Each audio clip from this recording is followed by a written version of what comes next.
Alan Pompeo ditches the scrubs for Hulu's disappointing Natalia Grace drama, Good American Family. TV review. Like many scripted series drawn from acts of true crime, Hulu's Good American Family opens each episode with a legal disclaimer. Unlike most disclaimers, however, the language evolves over the course of the 8-episode season. The first half of the limited run, we're told, includes certain events as alleged by Christine and Michael Barnett, Alan Pompeo and Mark Duplass, the Indiana couple accused of child abandonment in 2019. Then a new perspective interrupts the Barnetts. Beginning with episode 5, the dramatized allegations are instead made by their adopted daughter, Natalia Grace, Imogen Faith Reed, a Ukrainian-American girl with dwarfism whose protracted conflict with the Barnetts drives the story. The Barnett saga is already well known, with television personalities like Dr. Phil taking a vested interest in their case, and Investigation Discovery producing a multi-year, 3-season docuseries titled The Curious Case of Natalia Grace. With its bifurcated structure, Good American Family attempts to enliven a familiar tale by way of a twist. That Good American Family makes this reversal so long after it's clearly telegraphed, both within the show and by prior reporting, is one of many obstacles that prevent the show from doing justice to its difficult, complex material. Created by Katie Robbins, Sunny, The Affair, and co-showrun with Sarah Sutherland, Good American Family can't avoid tonal whiplash when veering between the Barnetts' campy, often comic delusion and Natalia's abject suffering, particularly later when the pace accelerates and the point of view shifts not episode by episode, but scene by scene.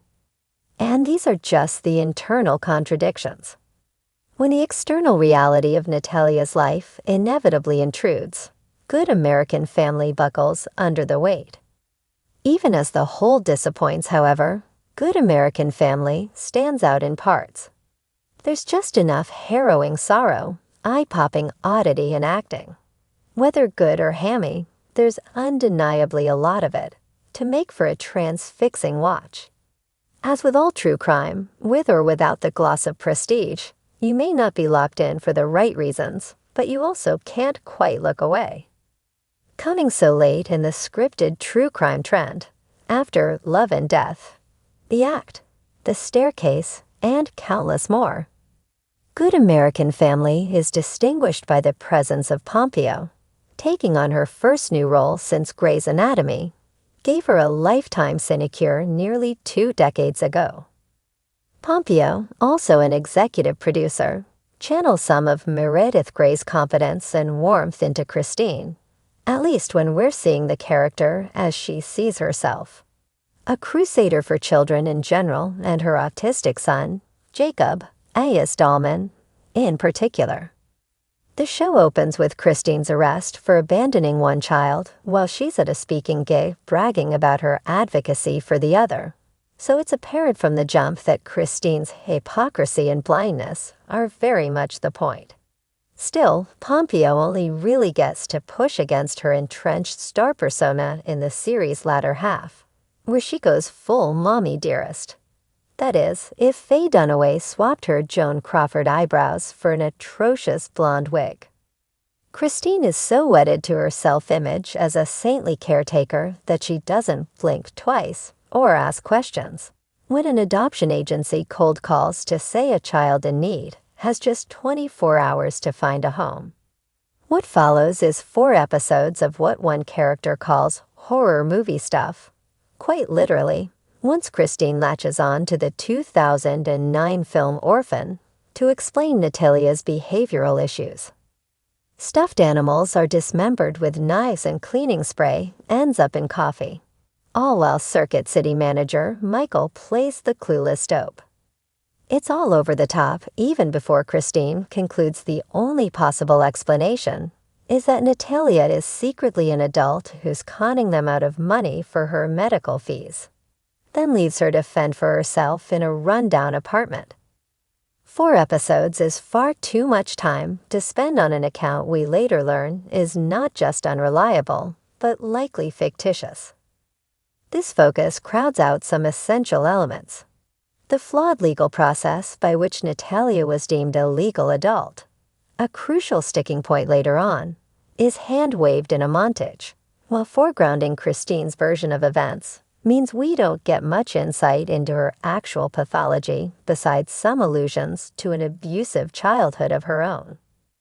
Duplass, as convincing a beta male here as he is on The Morning Show, makes Michael hilarious in his sad sack loserdom. I laughed out loud at the use of Green Day's Basket Case as the soundtrack to his aging Gen Xer freakout. But he can't sell the man's several sudden changes of heart without more grounding in the script. The casting of Reed, a 26-year-old Brit, is a curious wrinkle. At first, the actor's age seems to validate Christine's beliefs, adding a creepy edge to Reed's high-pitched voice and juvenile effect. But as Natalia is thrust into an unforgiving world and forced to grow up too fast, Reed's performance takes on a world-weary tone. That Reed is able to play her character over a decade of formative years is an impressive showcase for the young actor. The series' strongest hours, its 5th and 6th, depend most heavily on her nimble switch from menacing to vulnerable. In the show, Natalia finds the support and patience the Barnetts couldn't provide in Cynthia Mans, a transformed Christina Hendricks, and her preacher husband Antoine, Jared Haynes. After the series' production, however, Natalia went public with allegations of physical abuse against the Manses. This development prompts a hasty, jarring disclaimer after an ending that already rings false for being too neat, forcing a tidy resolution to a messy knot of pain. Documentarian Liz Garvis, What Happened, Miss Simone?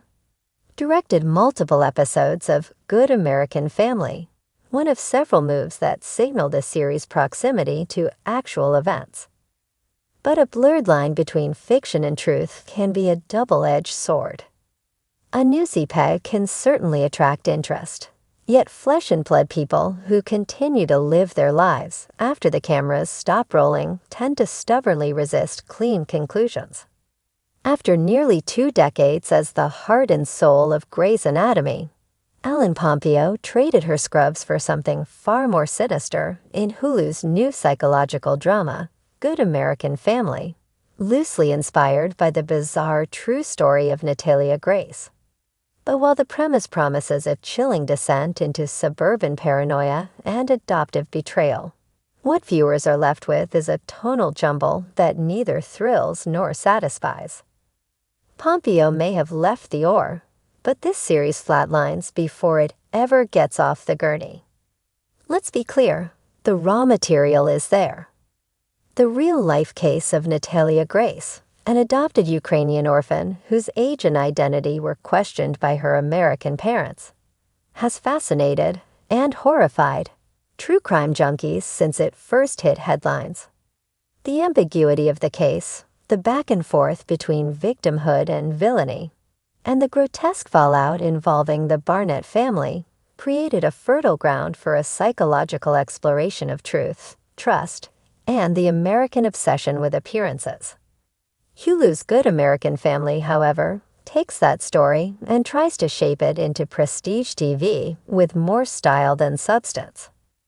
Pompeo stars as Catherine Monroe, a tightly wombed suburban mother with a perfect Instagrammable life, 3 biological children, and a husband who spends more time golfing than parenting. When the couple adopts Natalia, renamed Anya in the series, a sweet but socially awkward girl from Eastern Europe, cracks begin to form in Catherine's curated facade.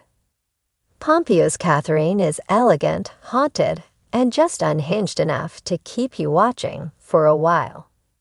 The first episode does a decent job of establishing an eerie mood. The lighting is cold, the pacing taut, and the dialogue laced with tension.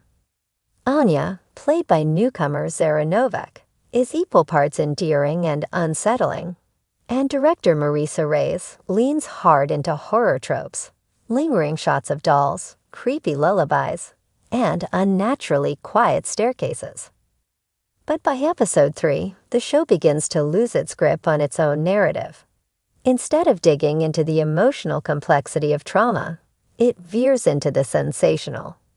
Catherine starts hallucinating. The family dog disappears. There are hints of demonic possession. Why? And a subplot involving a psychic neighbor who seems plucked from a Lifetime movie. Ellen Pompeo, to her credit, commits. She brings the same grounded intensity that made Meredith Grey iconic, layering Catherine with flickers of vulnerability, panic, and misplaced maternal pride. Watching her unravel is compelling, but the script doesn't give her enough to work with. We're told Catherine was a good American mother, hence the title, but we rarely see what made her so. There are scenes of her blending kale smoothies, checking homework, and organizing charity events, but none of it feels lived in. The show wants us to believe Catherine is both a hero and a villain, but it doesn't trust the audience to handle the ambiguity, instead opting for exposition-heavy dialogue and clunky flashbacks.